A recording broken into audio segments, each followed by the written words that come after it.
Hi, everyone, and welcome to another talk with Chris and Joanna.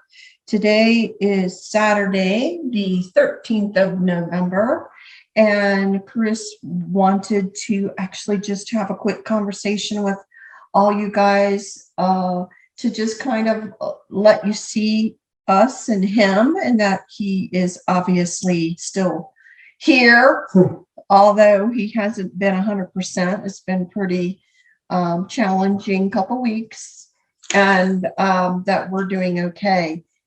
Chris thought it was interesting that I share kind of a little dream vision-ish things that happened to me. And this is actually before he got really ill, right before it. It was kind of interesting. And then of course he got really ill. So I think for a lot of you guys right now, understanding, of course, there is the concerns that people have regarding the COVID illness. But again, life goes on, and there are plenty of other illnesses and different things that go around on a yearly basis, not just COVID. So for us here in Prescott, Arizona, there's been a lot of issues with schools and kids getting sick, and what are we going to do? Is everyone considered exposed? What do we do? But some of this kind of activity in school systems did actually kind of occur depending on the disease even prior to this time. So but because there is still the COVID concerns, that raises a lot of attention as well. A lot of testing, a lot of proof of non-illness. For those of you that are football fans, looks like Aaron Rodgers has had to prove he's well. And, these kinds of things are still going on. But again, more than just COVID circulating, and which is normal because there's plenty of things always circulating around to catch illness and things. So for Chris, his particular illness started more as a GI event with a lot of nausea and discomfort, and then it did go into his lungs. Because of what I do, because of where I work, because of things like that, he did take COVID tests, 2 of different ones at different times. Both were negative. And in fact, earlier this year, I had a pretty significant respiratory issue that lasted for a little bit, and no COVID tests would come up positive for me as well. So he's been significantly ill with a respiratory, and I call it influenza-like. Influenza-like illness is influenza, or what people know as the flu. A lot of times people think, oh, I'm sick to my stomach, I have the flu. I'm not saying you don't have a virus, but influenza, the word influenza, which most people associate and shorten to call flu, is actually a respiratory illness that comes into the area. And as we all know, historically, a lot of times with these influenzas that come through, the most vulnerable populations happen to be the older and younger, both together, as well as people in between. So this was a pretty darn significant influenza-like illness that probably because Chris avoided healthcare and we were treating at home, with things that I had available to me, probably went into more of a bronchitis/pneumonia kind of event that he is not yet over with. He's not doing a lot of speaking right now because it will tend to cause him to cough.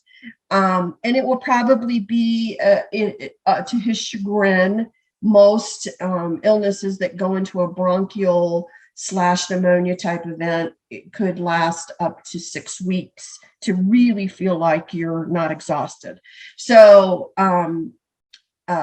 obviously with what Chris does, this is not a good time to open up to do a ton of channeling. Yeah. Had to cancel a lot of things. We appreciate everybody's understanding in that when someone's in a physical vulnerable state.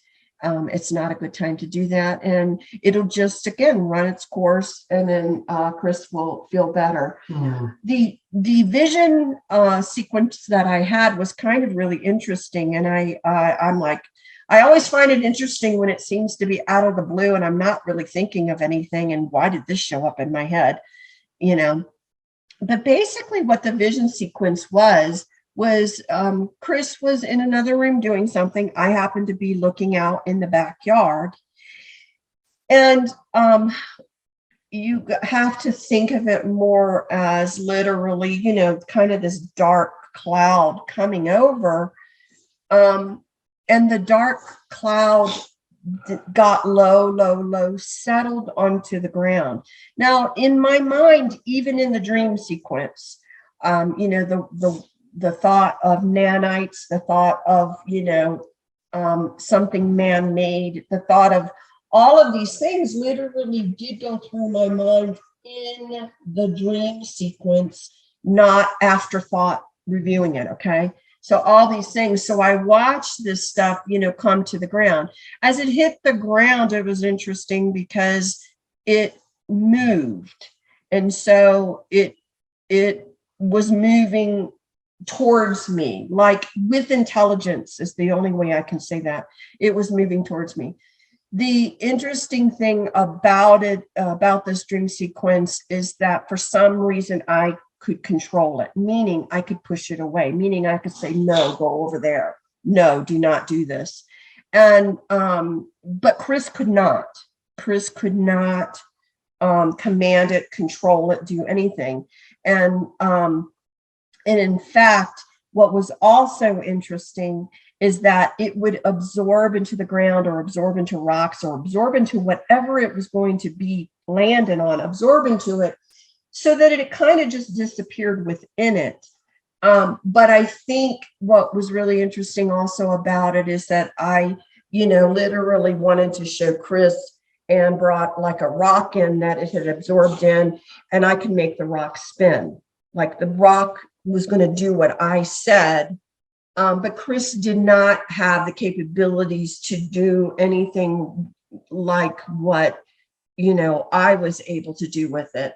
And in my mind, in that dream sequence, the whole, the whole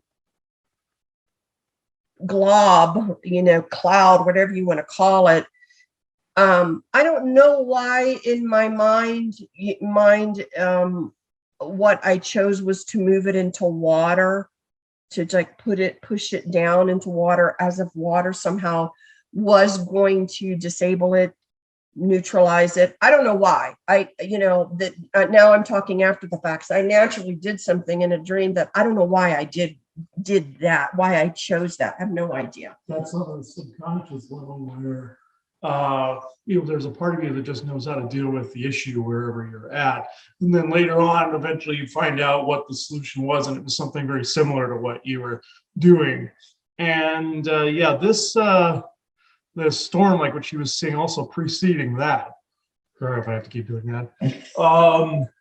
What preceded that is when I put that little snippet video at the end of our Q&A about the insectoid presence, which it's fairly uncommon that I see them anymore, but it's like, except people that live in coastal states and stuff. But when in the recording where I said we heard the noises in the middle of the night, and she heard them telling her to turn on her side and all this other stuff. And if you want to go into our recent Q&A 32 at the end, I put that there. I'm not going to go into the re-explanation, but what happened was, there's this weird hyperventilating that takes place if I talk too much, but what happened was, post seeing that was your dream sequence, and then after that is when I started to get really ill, because obviously somebody was very mad at me, but it's been pretty much holy hell with the coughing, and it went from GI to lung related, and GI is nothing new to me, but the lung related thing, I haven't experienced that since I was a kid. And normally I'm extremely immune to a lot of this stuff. So either somebody was very angry with me, or this is being circulated around like through the sky and the water. I'm thinking that's what that was. There's something in water that neutralizes it, because I notice when I drink water, just regular water, it tends to put a halt to whatever is going on temporarily. So I believe there's a certain aspect of that was true, like flowing water. That's just like in a lot of demonic reports, flowing water in the old legends tends to wash away some of the demon entities. And certain insectoid entities do not like flowing water either. So neither do they like silver, but like a vampire. But in this instance, there's also instances that happened many years ago, like 4 or 5 years ago, where I saw some insectoids planting little triangular implants in people's chests, and eventually those people got sick. Or you would see them stumble or something like that on the street. And eventually, further on down the line, the whole COVID fiasco started. But that was a mix of them trying to put stuff in people's chests that were AI related, and also things raining down from the sky, like in chemtrails, which I haven't seen too much of lately.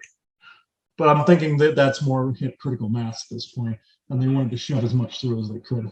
Well, it is an interesting thing because, again, last year, supposedly in the United States, we really didn't have a influenza season. Now, I actually believe we did, but there was a concern months and months and months before that there was going to be cross reactivity in the testing.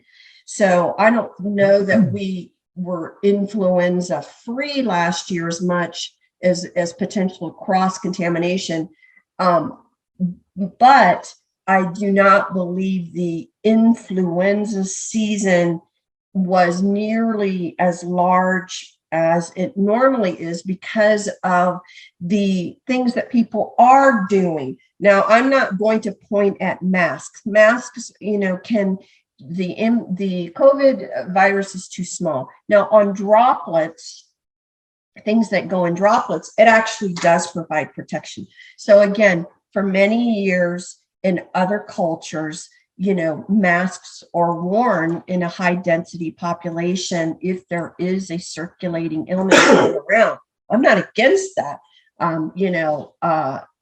Anything. It's common. Some of that is common sense. If you feel you're vulnerable, or if you're sick yourself, it's like even with anyone, you sick yourself, wear a mask so that you're not spreading it. But, obviously the whole COVID situation threw it more into a tyranny issue and changed the dynamics of something that actually was and is very good to consider. I'm not masks are one thing, but for droplets and different things outside of even wearing a mask, let's say you're not, social distancing. So that's 6 feet. So I think a lot of people right now going out to the grocery stores, doing things like that, standing in line, they're not standing back to back. There is a little more distancing that's given that do help with the lowering the transmission rate of a droplet type of issue. That's not a bad practice. Okay. So, again, you don't want to throw the baby out with the bathwater when some, good public health, considerations are given. It's just been destroyed, unfortunately, by the tyranny of trying to control populations. So I say that because,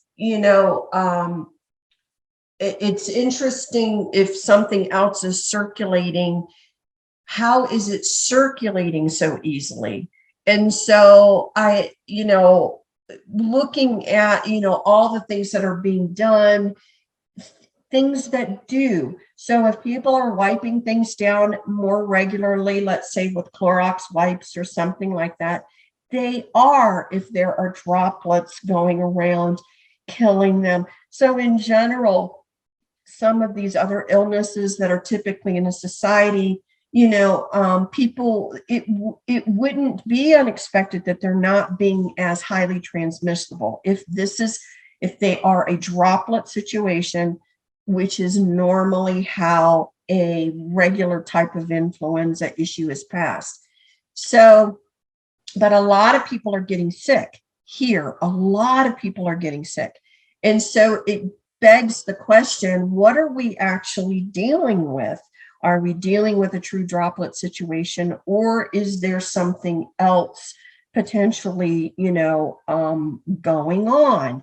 And so in the dream sequence I had, it was suggestive that something else was going on that would then make people more vulnerable to succumbing to it, not related to typical transmission. So again, that's really outside the curve, and a lot of, again, normal mainstream people would be like, interesting theory, but prove it. And you guys all know, but I have to include it. I have to honestly include it in this conversation because, it's not that you or we're not out there socially doing a whole lot. We have a few little things that we do, but we're not really in a situation where we're just constantly around people. So the question is interesting, and we thought, how in the world did you catch this at all? That was my point, because of the earlier alien contact that I was mentioning. I'm thinking they were the culprits in this. Well, it could be, and again, it could be, theoretically a situation of trying to do whatever can be done to cause illness, especially if it looks like COVID, if it looks like an influenza respiratory issue that would continue then to scare people and spread the propaganda more than a virus. I honestly have to be open to that stuff is actually occurring. And that's really, I think, what my dream was suggestive of. We've heard before from different guides that we've all, by this point, breathed in nanites that can be turned on or off. It's a theory. I have no idea whether anything like that is true or not, to be quite honest. Types that are in the dust, then of course, you have the classic black goo kind, which of course this isn't. But then you have like some that look almost like sunbeam particles and stuff like that. There's several different kinds here, folks. There's some that are also, if you caught it, would look like a cloud over you and have these little red lights in it. And I've had that one before. That one's pretty creepy. But yeah, there's at least 5 or 6 different kinds. So, however, the truth of the matter is that every time you do catch something and you work your way through the illness and come out the other side, that your body gains immunity, it gains codexes, it gains things that it needs. Whether it's biomechanical viral or regular biological viral, it's still kind of a virus. So it's gonna, and your body is learning how to deal with it in a positive way. So we just, I know you wanted to have this conversation. You wanted me to share what I was seeing, but again, I don't like to do anything and have any conversation whatsoever that is being put out there to scare people. And I think, I always, because, you can, a lot of people, this is why we can only say this here with you guys, because a lot of people, if I said there's things being dropped down from the sky potentially that could potentially make you ill, what a helpless feeling. That really, even me saying this would potentially contribute to immense fear in a lot of people. And so I have no desire whatsoever to do that. It's more of, again, trying to understand the potentials of what's going on and the tactics that are being used.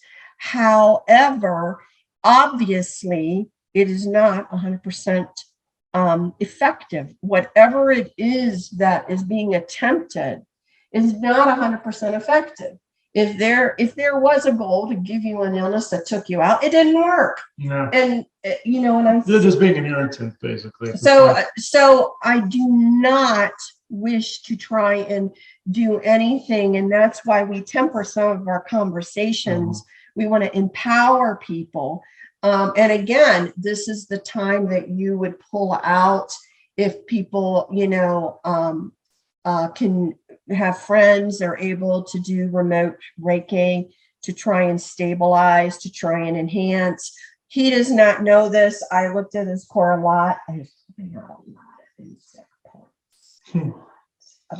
Because see, during this time, I wasn't seeing things properly. It was all like a scramble. Right. And so it was, I'm always opened up to I'm being messed with, but I literally was, which, bugs just like you know, and yeah, you're hearing this he's hearing it for the first time, but I don't want to scare him or talk to him. I'm just going to try to do what I can and do what I can to try and stabilize in his energetic field. And, you know, I think again, you know, a recognition and understanding that healthcare and products of healthcare are there and are there to help. Not everything is out there is going to harm or hurt you.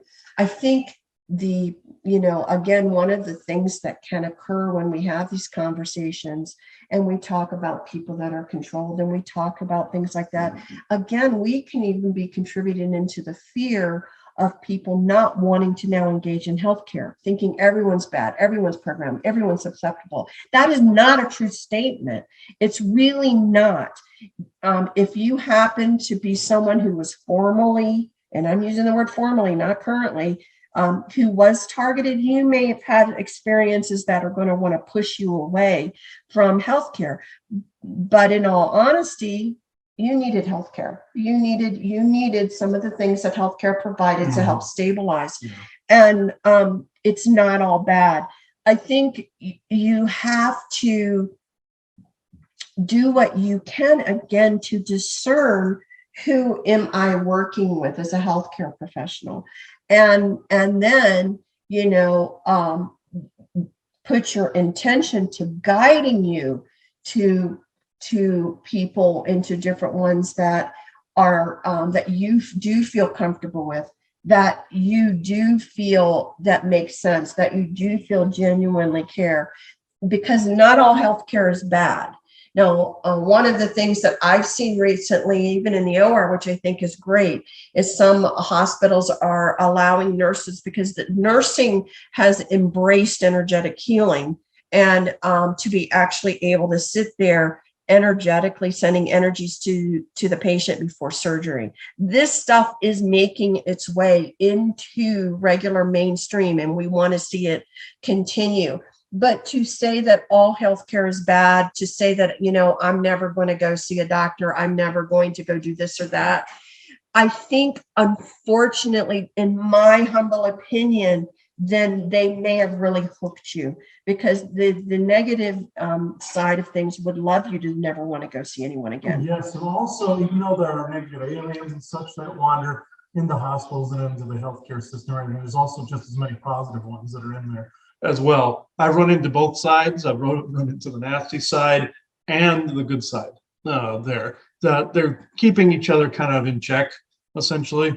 But yeah, there are good ones that do intervene if something is getting really, really ugly. Because essentially it's a war amongst themselves, or kind of like this little kind of shooting the cuffs war every now and again between them. And they're keeping each other in check. And I've encountered both. So yeah, there are good things. There are good humans, good aliens, bad humans. So it's a mix. You do, and you just discern your way. You ask for benevolence. You use all of the skills that you have to, in your way, with your intention, bring around you what needs to be brought around you. But I have seen this myself, and it's really disconcerting to me, the delay in healthcare that normal people have now done that sometimes take them over the edge. You know, I don't know what the statistics are of the current death rates, but I do feel there's an increase in generalized death rates because of a delay in healthcare. And, you know, I believe that was a part of the fear mongering, to allow for deaths to occur in any way possible. You know, and if they can make you afraid of healthcare and you have certain issues and you're not treating it, the goal is to, you know, potentially for those who have a mindset of lowering the population, they don't care.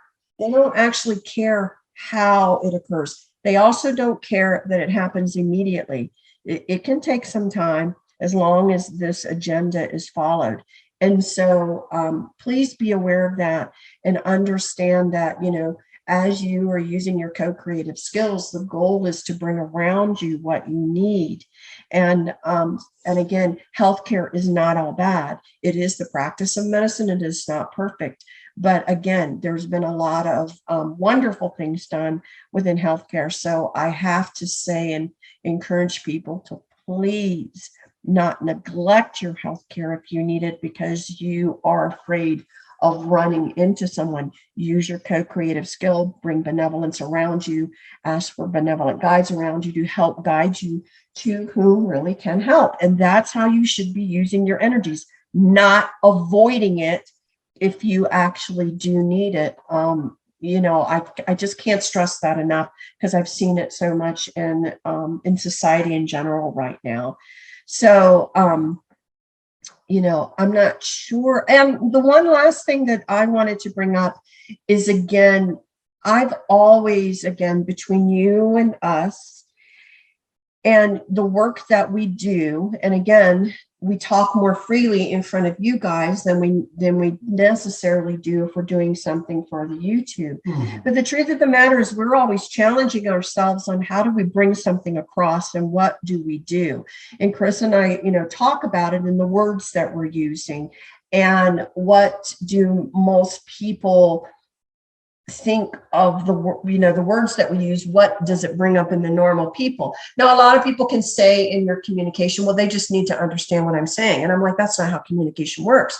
Communication is the responsibility of the person speaking to speak it in a way that is understood by the masses. And a lot of people and speakers don't want to take on that responsibility, but it really is. If I'm talking to Chris, it's my job to make sure the thought gets across properly, not his job to magically understand me and how I do everything.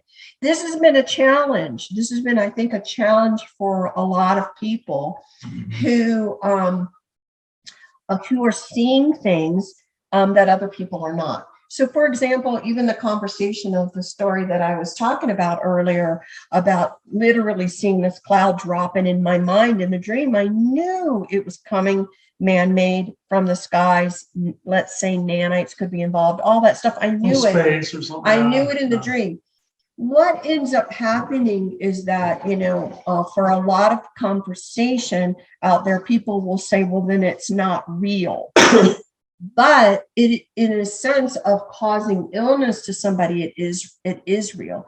But if you're in a conversation with somebody and you're trying to explain that, and you're like, it's not a real virus, but they're sick as a dog, you're not going to get very far, and you shouldn't get very far, because you, in a sense, you may not realize you're negating the fact that there is a true illness, that they're ill, and they cannot believe in it all they want. They're still ill. I hate to say this, but I think, you and I have talked about this, is sometimes you do have to go through an experience where no amount of your co-creative skills, no amount of you saying no amount of you demanding your body acting a certain way, you had to go through this. And so we haven't perfected our co-creative skills to completely control everything that's going on. We're in the stages of learning about it, but again, we have not perfected it. So in one sense, I know it was frustrating as holy hell to you, because you were so angry because you could not get your body, no matter how much you were doing energetically, you couldn't get your body to not let this occur. And it was occurring whether you were whether I wanted it or not. Yeah. And again, and no matter how much advice spiritually, maybe even others would give, it didn't matter. You were going through this. Yes, and also someone made a good point though. Whereas when you encounter things like this, you're also getting rid of junk that doesn't serve, but the body is acting extremely adversely and has to go through a transformative process in order to completely make itself right again. Like basically like a forest burning down to create new growth sort of thing. And I've experienced that a couple of times in my life anyway. And so this equate to that? Yeah, like if like what you've heard us talk about on the Halloween episode, where I was walking through my own footsteps and I felt like I went through a transformative something energetically. I believe that preceded a lot of this other stuff, and that was kind of part of the origin point. Granted, were there viruses in the air to begin with, like what you were seeing in the dream sequence? Yes. Do I think it was also other outside influences? Absolutely, yes.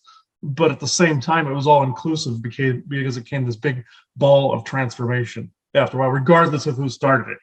And that's also, when you're in that kind of transformative mode, there's not one thing on earth that's going to stop it until it's reached its conclusion. And I believe that's also part of this process as well. So that's really important, and as well as, again, being careful about how you speak of things, because I think, even though for us, we are certainly open to the possibility that this was more of a man-made, nanite, intentional, illness. It was an illness nonetheless, no matter if it was a earth-born natural virus or it was, a man-made. So in order to even potentially have these conversations with people, you do want to be careful with what you say, not to negate the fact that an illness is still there. Yeah. Because dis-ease is actually just when the body is not in homeostasis, working at its function, and something has thrown all of that off. So this disease, this illness that you are currently experiencing is real in that sense. It is real. And so if people sometimes in the short of a conversation are saying it's not real. Well, some people try to co-create it out of existence too. No, not that. I'm just talking about having a conversation of causality. Yeah. So if you're having a conversation on causality, and you could be very strong that this isn't natural earthborn, you could use statements like it's not real. Well, that everyone will shut down after that, as they should, because most people, when they're thinking about this, are thinking about what is going on in the body, people able to fight through it and recover. Some people cannot. So you should never use the term "it's not real," because people are not going to interpret the fact that you are talking about an organism that may have been man-made or manipulated, and it's not natural, occurring from the earth. They're not going to hear that. And you know what? I kind of take their side on that one, because you are potentially, it is your responsibility as a speaker to come across clearly. And it is, and you do not want to come across as almost uncaring, unfeeling, because people truly are suffering. And God knows you have suffered over the last few weeks as well, by something that we actually give a lot of consideration to, that it was not natural, an earth natural issue. Not naturally occurring. Right. So I say that because we are always then having to say, well, how can we have these conversations in a way that doesn't shut people down? Because and again, as you guys have these conversations, the goal is, maybe a little bit of something, but really work hard in your conversations not to use some trigger type of words that will shut people down. You could even say, well, I really do believe there's other life out there. I really do believe there's greater things. I really do believe science is far beyond. I really do believe in the possibility that, unfortunately, these bioweapons and different things can be done. And I wish I could say everybody in government was benevolent, but I don't believe that. And that becomes just your belief system. And you've said a whole lot in a very non-threatening way. So take ownership for what you're saying, being open to all this. Just say, I'm open to all of this. And with no expectation of trying to win somebody over. It's more of planting the seeds of just to be able to have a conversation. But if somebody said, no, I essentially don't believe that, whatever, then it's like, well, I respect where you're at. I just happen to be a little bit more open. And, what do you want for lunch? I mean, it is not your job to, drag somebody into your belief system, but to be able to get back to actually having a conversation with somebody, because again, what is the US government teaching people, if you don't agree completely, you're enemies. That's got to become over with. So you got to utilize your skills to be able to respect different viewpoints and learn these skills to open people up to different types of conversation. That is what we can do as, good stewards and citizenship, to caring for other people, to not drag them along, but to be able to honor conversation and honor yourself within it. By when it's there, just express yourself honestly, without any expectation of pulling someone else into your zone. Don't do it. Because you'll just be now adding on to what the government and certain people are trying to do, which is to do nothing but make enemies of people, turn people against people. So, think about this in your conversations as well. So I've kind of beaten the horse on this one, everything I could think about related, to this. I don't know if you've got any last words. No, I'm pretty much good at this point. If I keep talking, I'm going to choke again. So like that. So I've been trying to stave it off the whole time. So yeah, I think we're good here at the end of this conversation. So this took place on 11/13/21. Hopefully by the time we're making another recording, this isn't an issue anymore.